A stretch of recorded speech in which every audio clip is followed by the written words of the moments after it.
Alunos e alunas, vamos dar continuidade à nossa aula de biotecnologia. Então, segue o fio.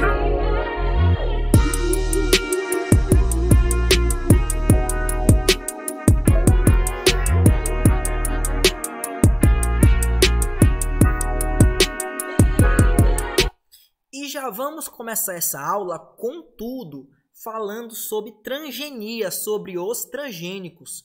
Um assunto que tanto é cobrado em Enem, vestibulares e afins. Primeiramente, vamos entender que o transgênico, ele é um OGM. Professor, que sigla representa OGM? Organismo geneticamente modificado. Então, o primeiro ponto é esse. Todo transgênico é um organismo geneticamente modificado. Então, o transgênico nada mais é do que uma espécie que recebeu o gene de outra espécie. Esse é um transgênico. Onde é que eu encontro o transgênico?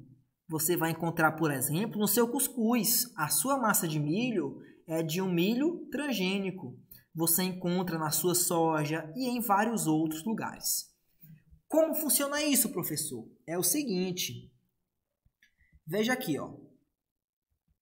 Aqui nós temos um gene do vagalume. Qual gene? O da bioluminescência. Então, gene é um pedaço de DNA, lembra? Que tem a função de produzir um RNA mensageiro e, quem sabe, uma proteína. Então, o gene do vagalume produz a proteína que gera a luminescência, que faz com que ele brilhe, por exemplo, ele pisque. De vez em quando a gente consegue ver alguns à noite que é muito bonito. Então, pega esse gene do vagalume e coloca isso dentro de uma bactéria, ok? Justamente dentro daquele plasmídio, aquele pedaço de DNA circular.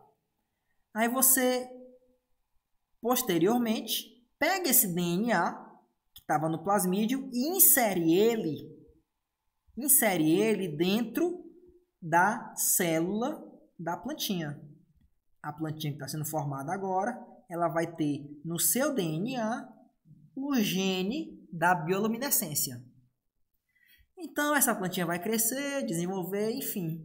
E perceba, essa plantinha agora, ó, ela tem a capacidade de bioluminescência. Então, aí nós temos uma plantinha transgênica. Esse exemplo, ele realmente é real, aconteceu. Foi um dos primeiros transgênicos em planta para ver se realmente o método era possível. E hoje, essa técnica de transgenia é muito usada para melhorar a capacidade econômica de animais e plantas, por exemplo. Um exemplo é o milho BT. Nós temos uma bactéria chamada Bacillus thuringiensis. O que é que essa bactéria faz? Ela é dificilmente digerida, ela libera substâncias que são dificilmente digeridas por pragas. E ela mata a praga que a come. Então, o que é que fizeram? A galera descobriu esse gene que mata pragas, que atacam plantações, aí isolou esse gene, esse pedacinho de DNA, e colocou ele dentro do milho. Então, o milho que você come hoje, ele é transgênico, é o milho BT, porque ele tem esse gene da Bacillus thuringiensis.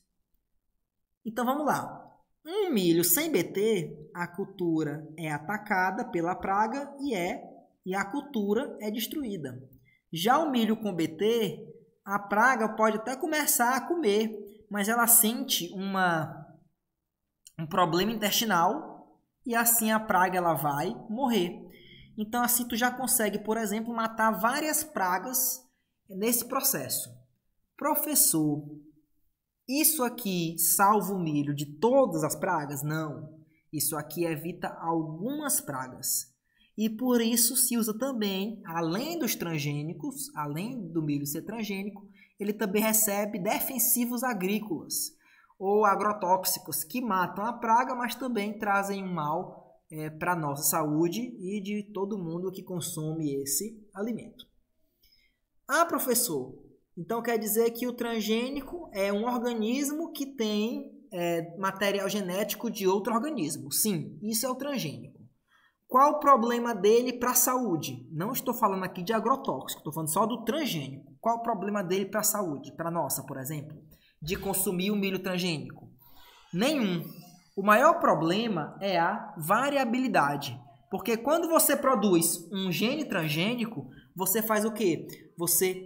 Um organismo transgênico, você diminui a variabilidade.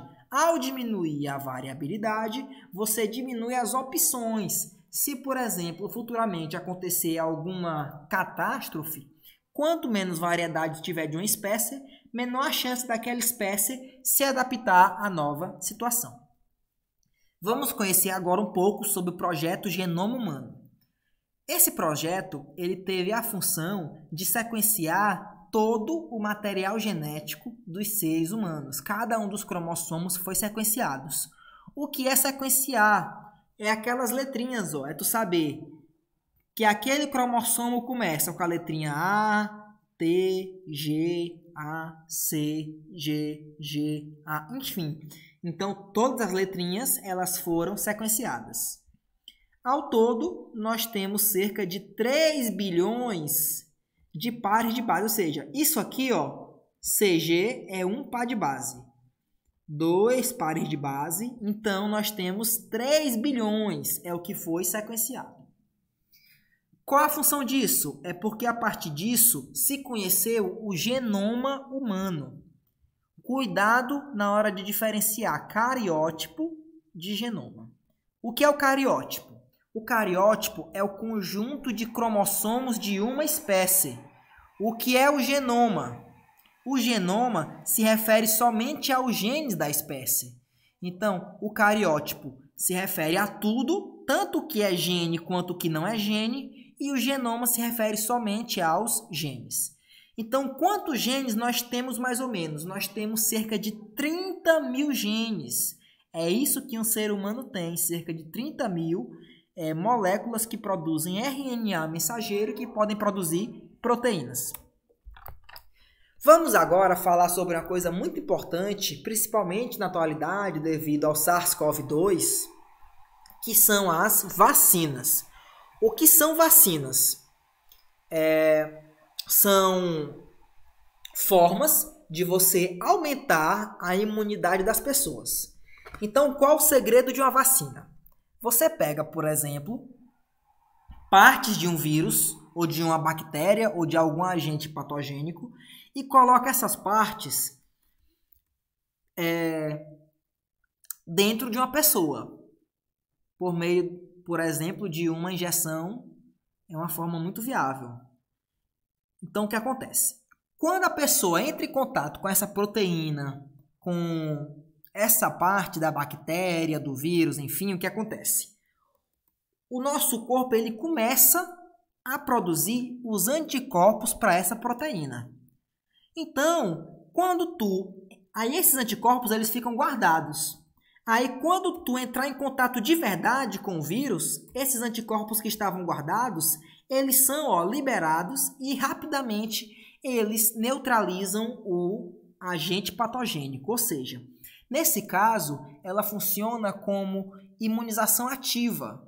Quer dizer o quê? Que você produz os anticorpos. Já no soro é passivo. Você recebe o anticorpo. Vamos falar agora sobre a vacina do coronavírus. Como é que ela está sendo feita? Essa daqui é a de Oxford, que é uma das mais possíveis de serem primeiramente terminadas e está disponível no Brasil. Então, se pega um vetor viral capaz de se replicar e se pega o gene, aquele pedaço de DNA, de RNA, do vírus, que tem capacidade de produzir essa proteína aqui, a proteína spike. Então, tu vai pegar esse gene da proteína spike e coloca dentro de um vírus, como por exemplo um adenovírus. Esse vírus ele vai se replicar dentro da gente. E ao se replicar, ele vai também produzir a proteína spike. Então, teu corpo vai estar cheio de proteínas. Quando essa proteína é percebida pelo corpo, o teu corpo ele começa a se auto-imunizar, ele começa a produzir anticorpos para essa proteína. Então, quando tu realmente tiver contato com o coronavírus, ele vai destruir ele vai destruir o vírus, o coronavírus. Por quê? Porque ele já teve contato com essa proteína antes e o anticorpo já está feito. Então, essa é a vacina mais provável de chegar ao Brasil, de ser usada em massa na imunização do coronavírus. Então, espero que tenham gostado e até a nossa próxima videoaula.